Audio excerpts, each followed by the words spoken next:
So hello friend, कैसे हैं आप लोग। उम्मीद करते हैं आप लोग बढ़िया होंगे। तो जैसे कि आपको पता होगा कि रोज़ आपके मॉर्निंग में आपके पॉलिटी के क्लास चलते हैं, जो कि आपके बीपीएससी टीआरई 4.0 के लिए महत्वपूर्ण आपके प्रश्न बन जाते हैं। साथ ही साथ आपको इस वीडियो में ये भी आपको बताया जाता है कि आपके बीपीएससी टीआरई 1, 2 और 3 में इस टॉपिक से आपके कितने प्रश्न पूछे गए थे, तो वो भी आपको देखने को मिल जाता है। तो चलिए हम लोग वीडियो को शुरू कर लेते हैं। तो आप लोगों को पता होगा कि यह आपका पॉलिटी का क्लास नंबर 5 है। आपके 4 पॉलिटी का क्लास ऑलरेडी पहले से हो चुका है। तो आप पहले के आप वीडियो नहीं देखे हैं तो जाके यूट्यूब चैनल के प्लेलिस्ट के सेक्शन में जाते हैं। तो प्लेलिस्ट में आपको पॉलिटी का एक सेक्शन मिलेगा, वहाँ पे आपको ये वीडियो देखने को मिल जाता है। ठीक है, तो हमने आपको क्या क्या पढ़ चुका है। मौलिक अधिकार पढ़ चुका है, राज्य के नीति निर्देशक तत्व पढ़ चुके हैं, मौलिक कर्तव्य पढ़ चुके हैं। कल हमने उपराष्ट्रपति पढ़ा, राष्ट्रपति पढ़ा। आज हम लोग उपराष्ट्रपति के बारे में पढ़ेंगे। ठीक है, यानी कल हम लोग क्या पढ़ा, मौलिक कर्तव्य और नीति निर्देशक तत्व के बारे में पढ़ा था, राष्ट्रपति के बारे में पढ़ लिया था। तो आज हम लोग उपराष्ट्रपति के बारे में पढ़ते हैं। तो चलिए वीडियो को शुरू कर लेते हैं। साथ ही साथ चैनल पर नए हैं तो चैनल को भी आप लोग सब्सक्राइब कर लीजिएगा। दोस्तों, यहाँ पे लिखा हुआ है कि भारत के उपराष्ट्रपति के निर्वाचन मंडल में कौन कौन सम्मिलित होते हैं। तो भारत यानी कि उपराष्ट्रपति का जो चुनाव होता है, तो उस चुनाव में कौन कौन सम्मिलित होते हैं वो पूछ रहा है। यहाँ से आपके प्रश्न टीआरई में पूछे हुए थे। तो संसद के दोनों सदनों के सभी निर्वाचित जो सदस्य होते हैं वो चुने जाते हैं, और जो मनोनीत होते हैं वो आपके द्वारा चुने जाते हैं। यानी कि संसद के दोनों सदनों का कहने का मतलब है कि लोकसभा और राज्यसभा। ठीक है, लोकसभा और राज्यसभा, और जो 12 गो मनोनीत होता है वो आपके यहाँ से चुने जाते हैं। ठीक है, तो ये आपको तीनों मिलकर उपराष्ट्रपति का चुनाव में भाग लेते हैं। अप्रत्यक्ष रूप से उपराष्ट्रपति का चुनाव होता है, जनता इसमें डायरेक्ट भाग नहीं लेता है। आगे लिखा हुआ है कि भारत के उपराष्ट्रपति को पद से हटाने संबंधी प्रस्ताव संसद के किस सदन में लाया जाता है। तो आपके केवल राज्यसभा में लाया जाता है। अगर उपराष्ट्रपति को पद से हटाना है तो आप सिर्फ महाभियोग कहाँ लगा सकते हैं, तो सिर्फ आप राज्यसभा में लगा सकते हैं। लेकिन अगर राष्ट्रपति की बात करें कि राष्ट्रपति को पद से हटाने के लिए महाभियोग कहाँ लगाया जा सकता है, तो आप संसद के किसी भी सदन में लगा सकते हैं, यानी कि लोकसभा या फिर राज्यसभा, दोनों में से कहीं पे भी आप लगा सकते हैं। लेकिन उपराष्ट्रपति के केस में आपको सिर्फ राज्यसभा में आपको लगाना पड़ेगा। दोनों में से कहीं पे भी आप लगा सकते हैं। ठीक है, लेकिन उपराष्ट्रपति के केस में आप चलिए आगे यहाँ पे लिखा हुआ है कि प्रश्न आता है कि राष्ट्रपति के निर्वाचन के समान ही उपराष्ट्रपति के निर्वाचन से संबंधित विवादों का समाधान जो है आपका उच्चतम न्यायालय में होता है, यानी कि आपके सुप्रीम कोर्ट में होता है। ठीक है, जैसे कि आपके राष्ट्रपति से कोई भी आपका मुकदमा हुआ, विवाद हुआ, तो आप डायरेक्ट सुप्रीम कोर्ट में लड़ सकते हैं। या फिर उपराष्ट्रपति से उपराष्ट्रपति के आपके निर्वाचन में कोई भी आपके विवाद होता है, यानी कि राष्ट्रपति या फिर उपराष्ट्रपति दोनों के किसी भी चुनाव में आपको विवाद देखने को मिल जाएगा, तो आपको निपटारा सिर्फ आपको सुप्रीम कोर्ट में होता है। ठीक है, चलिए आगे देखते हैं कि राज्यसभा का सभापति कौन होता है। तो राज्यसभा का सभापति ही आपके उपराष्ट्रपति होते हैं। जो उपराष्ट्रपति होते हैं राज्यसभा के सभापति कहलाते हैं। ठीक है, चलिए अब उपराष्ट्रपति के क्या क्या यहाँ पे अनुच्छेद है, और उन अनुच्छेद में उपराष्ट्रपति के क्या क्या प्रावधान किए गए हैं, आइए हम लोग यहाँ पे देख लेते हैं।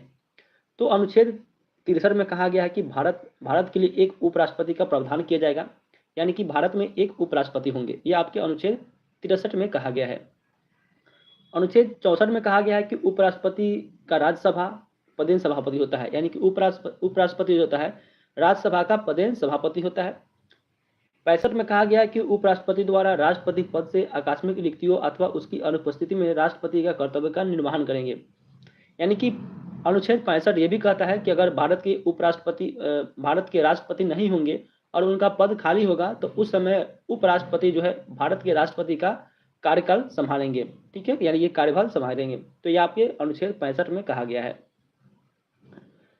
अनुच्छेद 66 में कहा गया कि उपराष्ट्रपति का निर्वाचन होगा। जैसे कि आपको पता होगा कि लोकसभा और राज्यसभा मिलकर उपराष्ट्रपति का निर्वाचन करते हैं।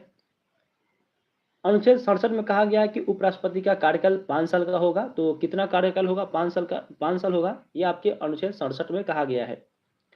अनुच्छेद 68 में कहा गया है कि उपराष्ट्रपति के पद की रिक्तियों की पूर्ति के लिए चुनाव का समय निर्धारण तथा आकस्मिक रिक्तियों को पूर्ति करने के लिए चुनाव का कार्यकाल होता है।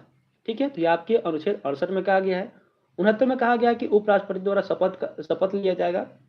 यह आपके 69 में कहा गया है। 70 में कहा गया कि अन्य आकस्मिकताओं में राष्ट्रपति के कर्तव्यों का निर्वहन करेंगे, यानी किसी भी आपके कार्यभाग में अगर उपराष्ट्रपति नहीं होते हैं तो उनके स्थान पे राष्ट्रपति जो है उपराष्ट्रपति नहीं रहते हैं तो उनके जगह पे, ठीक है, यानी कि यहाँ पे लिखा हुआ है कि राष्ट्रपति अगर नहीं रहते हैं तो उनके जगह पे उपराष्ट्रपति कार्य को निर्वहन करते हैं। ठीक है, अब यहाँ पे 71 में लिखा हुआ है, अनुच्छेद 71 में क्या होता है, तो उपराष्ट्रपति के चुनाव संबंधी अथवा उनसे संबंधित जो विषय होता है आपके, वे अनुच्छेद 71 में देखने को मिल जाते हैं।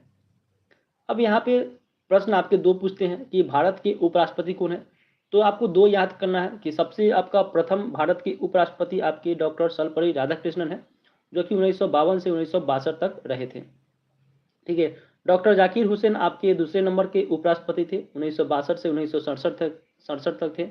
उसके बाद आपको स्किप करना है और लास्ट में आ जाना है कि 2017 से आपका जो उपराष्ट्रपति थे तो वेंकैया नायडू थे। ठीक है, चलिए आगे लिखते हैं कि प्रश्न लिखा हुआ है कि किसी सदन की अध्यक्षता जो ऐसे व्यक्ति द्वारा की जाती है तो उस सदन का सदस्य नहीं होता है, उससे हम लोग राज्यसभा कहते हैं। ठीक है, राष्ट्रपति की मृत्यु हो जाता है या फिर राष्ट्रपति त्याग पर दे देते हैं या फिर राष्ट्रपति को हटा देते हैं, तो उस स्थिति में उनका जो राष्ट्रपति का कार्यभार होता है कौन संभालता है, तो उपराष्ट्रपति संभालता है। भारत के उपराष्ट्रपति का पद जो है कहाँ से लिया गया है, तो अमेरिका से लिया गया है। ये आपके प्रश्न पूछे जाते हैं कि भारत में जो उपराष्ट्रपति का पद है वह किस देश से लिया गया है, तो आपके अमेरिका से लिया गया है। नेक्स्ट है कि राष्ट्रपति या उपराष्ट्रपति किसी के भी निर्वाचन में राज्य अथवा संसद के किस सदन में सदस्य भाग नहीं लेते हैं, तो राज्य विधान परिषद के सदस्य जो है वो आपके भाग नहीं लेते हैं। ठीक है, आगे लिखा हुआ है कि भारत का राष्ट्रपति का त्यागपत्र किसको संबंधित होता है, तो उपराष्ट्रपति। ठीक है, यानी कि भारत का जो राष्ट्रपति होगा अपना त्यागपत्र किसे देता है, तो आपके उपराष्ट्रपति से देता है। अब यहाँ पे उपराष्ट्रपति से कोई यहाँ पे महत्वपूर्ण पॉइंट बन जाते हैं, तो आपको देखना है कि राज्यसभा सदस्य बनने की योग्यता रखता है। ठीक है, यानी कि अगर उपराष्ट्रपति आपको बनना है तो यहाँ पे लिखा हुआ कि उपराष्ट्रपति बनने के लिए आपके क्या क्या क्वालिफिकेशन हो ये, तो अगर उपराष्ट्रपति बनते हैं तो राज्यसभा का सदस्य जो बनना योग्य है वो आपको रखना पड़ेगा। उसके अलावा तीसरा नंबर में लिखा हुआ है कि उपराष्ट्रपति के निर्वाचन मंडल में संसद के दोनों सदनों की सदस्य जो है एवं मनोनीत निर्वाचन शामिल होते हैं, इसमें राज्यों का विधानमंडल जो है शामिल नहीं होता है। यानी कि उपराष्ट्रपति में आपके लोकसभा और राज्यसभा दोनों मिलकर उपराष्ट्रपति का चुनाव करते हैं, लेकिन राज्य के विधानमंडल के जो सदस्य होते हैं वो आपके उपराष्ट्रपति में आपके चुनाव में भाग नहीं लेते हैं। नेक्स्ट है कि उपराष्ट्रपति के पद से हटाने का प्रस्ताव जो है केवल राज्यसभा में किया जा सकता है, लेकिन अगर राष्ट्रपति के पूछेगा तो राष्ट्रपति को पद से हटाने के लिए लोकसभा या फिर आपकी राज्यसभा दोनों में से कहीं भी आप महाभियोग लगाकर राष्ट्रपति के पद को हटा सकते हैं, लेकिन आपके उपराष्ट्रपति के कार्यकाल में सिर्फ आप राज्यसभा में ही लगा सकते हैं। कहाँ पर लगा सकते हैं, तो राज्यसभा में ही आप लगा सकते हैं। आइए हम लोग उपराष्ट्रपति पढ़ लिए, अब यहाँ पे हम लोग पढ़ते हैं केंद्रीय मंत्रिपरिषद। ठीक है, केंद्रीय मंत्रिपरिषद यानी कि हम लोग केंद्र में कौन किसका महत्वपूर्ण ज़्यादा होता है वो हम लोग देखने की कोशिश करते हैं। ठीक है, यानी कि यूनियन काउंसिल ऑफ मिनिस्टर्स का हम लोग बारे में यहाँ पे पढ़ते हैं। तो दोस्तों आपको पता होगा कि केंद्र सरकार का प्रमुख कौन होता है, तो केंद्र सरकार का प्रमुख आपके प्रधानमंत्री होता है। भारत में आपके प्रधानमंत्री की शक्ति सबसे ज़्यादा होता है। ठीक है, यानी कि केंद्र सरकार का प्रमुख आपके प्रधानमंत्री होता है। केंद्र में आपके सेंट्रल में आपके कौन है, मोदी जी हैं, तो मोदी जी के अंतर्गत क्या आता है, कैबिनेट मंत्री आता है। ठीक है, तो कैबिनेट मंत्री की नियुक्ति कौन करता है, तो दोस्तों कैबिनेट मंत्री की नियुक्ति जो है आपके प्रधानमंत्री के सलाह पर प्रधानमंत्री बोलते हैं कि आपको इसको रिक्त करना है, तो राष्ट्रपति उन्हीं को कैबिनेट मंत्री में नियुक्त करते हैं। ठीक है, लेकिन प्रधानमंत्री के कहने पर, ना कि राष्ट्रपति अपने खुद से करते हैं। वही लिखा हुआ कि प्रधानमंत्री की नियुक्ति किसके द्वारा किया जाता है, राष्ट्रपति के द्वारा तो किया जाता है, लेकिन प्रधानमंत्री बोलते हैं कि आपको इसको आपको क्या बनाना है, मंत्री बनाना है, तो राष्ट्रपति उसी को आपको मंत्री बनाते हैं। यानी कि एक तरह से बोल सकते हैं राष्ट्रपति एक राष्ट्र का कठपुतली होता है जिसका कोई आपको काम नहीं होता है। ठीक है, इनडायरेक्ट वे में काम करते हैं, डायरेक्ट वे में वो काम नहीं करते हैं।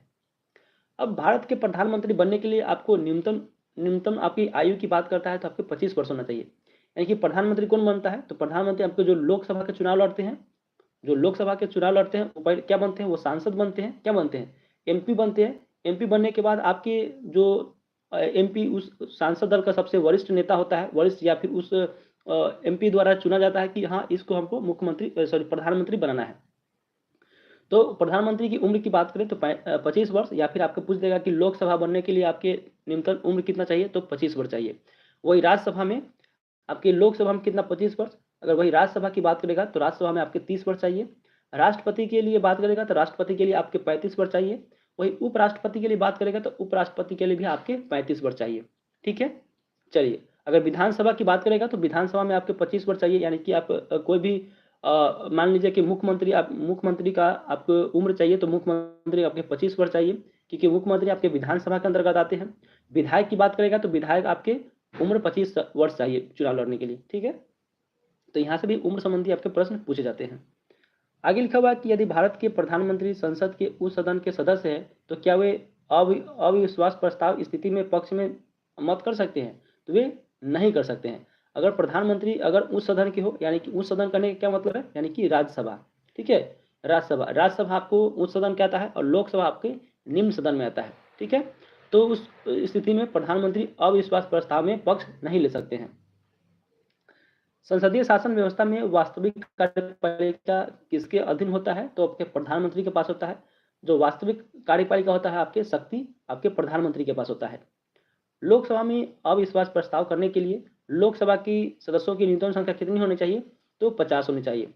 ठीक है, अगर आप लोकसभा में अविश्वास प्रस्ताव प्रस्तुत करते हैं तो उसकी संख्या कम से कम आपको 50 होनी चाहिए, तभी आप लोकसभा में अविश्वास प्रस्ताव आप कर सकते हैं।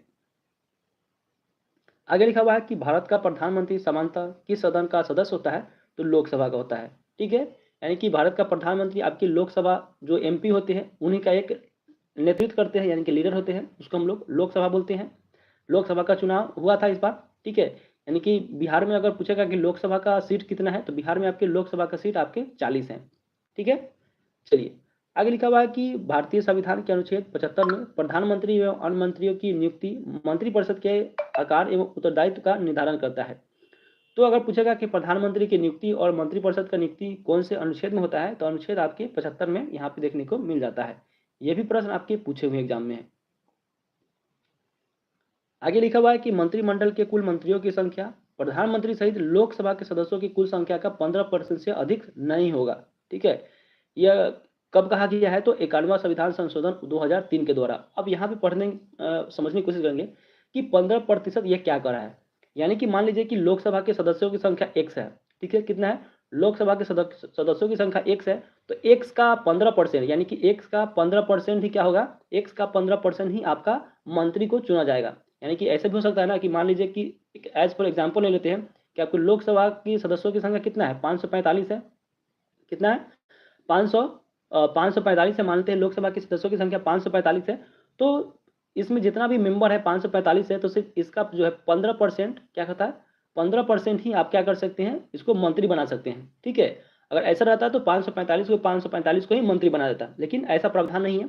सिर्फ आपके जो जितना आपके सीट है उसका सिर्फ आपके 15% को ही क्या बना सकते हैं, मंत्री बना सकते हैं। ठीक है, ये 545 आपके पूरा ऑल हो गया। ठीक है, लेकिन आप जीतते हैं, मान लीजिए कि आप 200 सीट जीतते हैं। यहाँ पे व्यक्तिगत मान लीजिए कि आप बीजेपी जो है 200 सीट जीतती है, तो 200 सीट का 15%, ठीक है, 15% आपको क्या कर सकता है, वो सिर्फ मंत्री बना सकता है। यानी कि 2 जीरो से 2 जीरो कट गया, यानी 15 दूना 30, यानी कि वो 30 मंत्री को ही क्या बना सकता है, वो आपको मंत्री बना सकता है। ठीक है, यानी 30 कैंडिडेट को ही मंत्री बना सकता है। तो यहाँ पर समझ गए, तो किस में कहा गया है, तो 91वां संविधान संशोधन 2003 के द्वारा यह कहा गया है। चलिए आगे लिखा हुआ है कि संसद जो है सदस्य का नहीं होगा। कोई व्यक्ति अधिकतम कितने माह तक केंद्रीय मंत्री बन सकता है, तो 6 माह तक। मान लीजिए कि आप कोई भी आप सांसद में हैं। ठीक है, आप सांसद बन गए हैं, लेकिन आप किसी भी सदस्य का हिस्सा नहीं बने हैं, तो आपको 6 महीना के भीतर किसी भी पार्टी को ज्वाइन करना पड़ेगा। ठीक है, तो वही यहाँ पे लिखा हुआ है। आगे लिखा हुआ है कि मंत्रिपरिषद किसके प्रति उत्तरदायी होता है, तो संसद के प्रति उत्तरदायी होता है। संसद में आपके क्या होते हैं, तो संसद में आपके प्रधानमंत्री होते हैं। ठीक है, भारत के संविधान में भारत के संविधान में किस अनुच्छेद में यह प्रावधान किया गया है कि प्रत्येक राज्य की कार्यपालिका शक्ति जो है इस प्रकार प्रयोग किया जाएगा कि जिसमें संघ की कार्यपालिका शक्ति पर कोई प्रतिकूल प्रभाव न पड़े, तो यह आपके अनुच्छेद 257 में कहा गया है। आगे लिखा हुआ है कि लाभ के पद का निर्धारण संसद जो है, संसद एवं राज्य का विधानमंडल तय करता है। किसके द्वारा तय करता है, तो लाभ का पद में जो है उसका निर्धारण कौन करेगा, तो संसद एवं राज्य के विधानमंडल द्वारा तय किया जाता है। आगे लिखा हुआ है कि भारतीय राजनीतिक व्यवस्था में कार्यपालिका किसके अधीन होता है, तो विधायिका के प्रति होता है। विधायिका का काम क्या होता है, तो विधायिका का काम है कानून को बनाना, और कार्यपालिका का क्या होता है, उस कानून का कि विधायिका और कार्यपालिका का काम क्या होता है, तो विधायिका का काम होता है कि कानून को बनाना, और उस कानून को लागू करने का काम होता है कार्यपालिका को। समझ गए? चलिए आगे देखते हैं कि नेहरू की कैबिनेट में पहले गृह मंत्री तथा बाद में रक्षा मंत्री कौन बने थे, तो आपको पता होगा कैलाश काटजू होते हैं। ठीक है, तो कैबिनेट मंत्री में सबसे पहले गृह मंत्री बनते हैं कैलाश नाथ काटजू, उसके बाद रक्षा मंत्री इन्हीं को बनाया जाता है। आगे लिखा हुआ कि स्वतंत्र भारत के प्रथम वित्त मंत्री कौन थे, मोस्ट वीआईपी प्रश्न है। तो स्वतंत्र हमारा देश जो है स्वतंत्र होता है 1947 में, तो उस समय वित्त मंत्री किसको बनाया गया था, तो श्री आर के सन मुगल चेट्टी को। ठीक है, सन मुगल चेट्टी को बनाया जाता है। आगे लिखा हुआ कि भारत के किस प्रधानमंत्री के विदेश में आकस्मिक निधन हुआ था, तो लाल बहादुर शास्त्री का जो है आकस्मिक निधन जो है विदेश में हो गया था। अपने प्रधानमंत्री काल में कौन सा नेता एक बार भी संसद में उपस्थित नहीं हुआ था, तो चौधरी चरण सिंह। मस्ट भी प्रश्न है, यह आपकी बीपीएससी में पूछा गया था कि वो कौन से सांसद थे जो अपने कार्यकाल में कभी भी सांसद में उपस्थित नहीं हुए थे, तो चौधरी चरण सिंह हो जाएंगे। ठीक है, नेक्स्ट प्रश्न आपका लिखा हुआ है कि संविधान के किस अनुच्छेद में मंत्रिमंडल शब्द का प्रयोग किया गया है, तो अनुच्छेद 352 में किया गया है। श्वेत पत्र क्या होता है, तो भारत से संबंधित आधिकारिक दस्तावेज को हम लोग श्वेत पत्र कहते हैं, यानी कि व्हाइट पेपर। संघीय मंत्रिमंडल का पुनर्गठन किसके प्रतिवेदन पर आधारित है, तो गोपाल स्वामी अय्यर के पर आधारित है। तो राइट आंसर यहाँ पे देखने को मिल जाता है। अब यहाँ पे मंत्रिपरिषद और मंत्रिमंडल में क्या क्या डिफरेंस होते हैं वो हम लोग देखने की कोशिश करते हैं कि मंत्रिपरिषद किसको कहते हैं और मंत्रिमंडल किसे कहते हैं। तो आइए सबसे पहले हम लोग मंत्रिपरिषद देखते हैं, यानी कि काउंसिल के बारे में हम लोग पढ़ते हैं। तो कैबिनेट स्तर पर मंत्री जो है, कैबिनेट स्तर पर मंत्री और राज्य स्तर पर मंत्री एवं उप मंत्री कहा जाता है। ठीक है, वही दूसरा नंबर में लिखा हुआ है कि यह एक संवैधानिक निकाय है जिसका वर्णन संविधान के अनुच्छेद 74 और 75 में किया गया है। आगे लिखा हुआ है कि सैद्धांतिक रूप से मंत्रिपरिषद संघ समस्त कार्यपालिका जो है शक्ति प्राप्त होता है, परंतु मंत्रिमंडल द्वारा इसके कार्यों का निर्धारण किया जाता है। मंत्रिमंडल द्वारा किए गए नीतिगत निर्णयों का क्रियान्वयन जो है मंत्रिपरिषद द्वारा किया जाता है। आइए हम लोग अब मंत्रिमंडल के बारे में पढ़ते हैं। तो इसमें केवल कैबिनेट स्तर के मंत्री ही शामिल होते हैं। ये 44वां संविधान संशोधन जब 1978 में हुआ था, उसके द्वारा अनुच्छेद 352 में मंत्रिमंडल शब्द को जोड़ा गया था। संविधान के मूल पार्ट इसमें नहीं किया गया है। वही यहाँ पे तीसरा नाम बोला है कि व्यवहारिक रूप से मंत्रिमंडल सदैव मंत्रिपरिषद की शक्तियों का प्रयोग ही करता है और मंत्रियों के कार्य का निवारण भी करता है। चौथा में लिखा हुआ है कि नीतिगत निर्णयों का क्रियान्वित जो है करने के लिए यह मंत्रिपरिषद का दिशा निर्देश देता है तथा निर्णयों को क्रियान्वयन करने की निगरानी भी हो जाता है। ठीक है, नेक्स्ट आपका प्रश्न आता है महान्यायवादी और अटॉर्नी जनरल के बारे में हम लोग पढ़ेंगे। तो यह आपकी टॉपिक जो है कल हम लोग डील करेंगे। ठीक है।